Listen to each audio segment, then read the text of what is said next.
I was in when they said, you want to make a Mickey Mouse game. But when they told me they had gotten Oswald back, I lost it. I mean, I was done.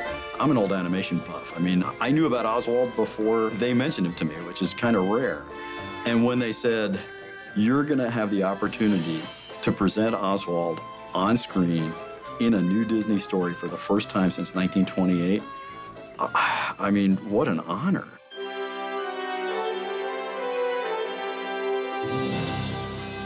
Well, Oswald the Lucky Rabbit was Walt Disney's first cartoon star, and he predates Mickey, of course.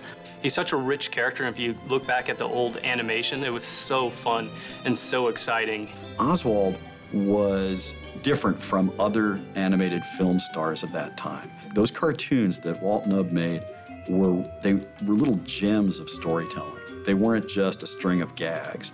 Oswald would fall in love, have to deal with a rival. He would go to war. He would do all sorts of things. He was way ahead of his time.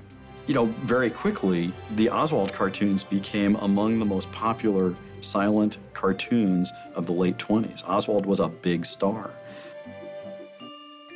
In the late 20s, after just about 18 months of prominence, Walt went to his distributor to renew his contract and wanted more money to make better cartoons. I mean, even then, Walt was all about quality. And the distributor said, no, not only are we not going to give you more, we're going to take your staff, we own the rights to the character, check your contract, and you're out of work. After losing that character, Walt went back to the drawing board, literally, and Mickey Mouse comes into being.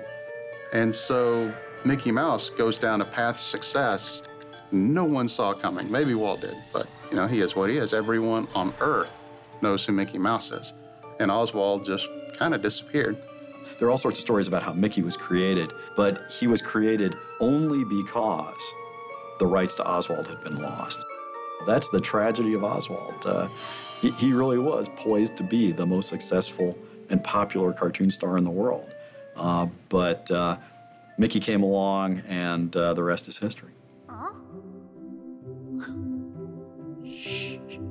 Oswald came back into the Disney fold in 2006, not to star in Disney epic Mickey, but rather to serve as a catalyst for the game, because really he was the first forgotten character in Disney history. That's kind of the factual story. The heart of that story, though, is Oswald is Mickey Mouse's older brother. And Oswald looks at Mickey's success and just says, I was famous.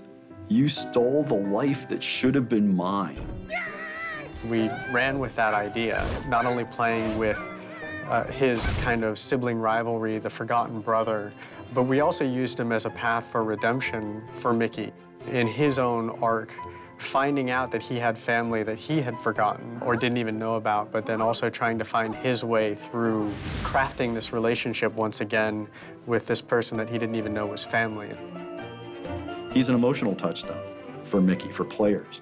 As you see Oswald change in the way he's responding to Mickey because of what the player is doing as Mickey, you can sort of gauge your progress. Oswald ultimately does re-engage with Mickey. Mickey does redeem Oswald, and that growing relationship is a measure of the player's progress. I love Oswald, and I want to make him a hero too. That's, you know, kind of goal 1.5 for this project. I remind people how incredible a character Oswald is and set him up for success as a cartoon star, as a plush toy, you know, you name it. I want Oswald everywhere because he deserves it.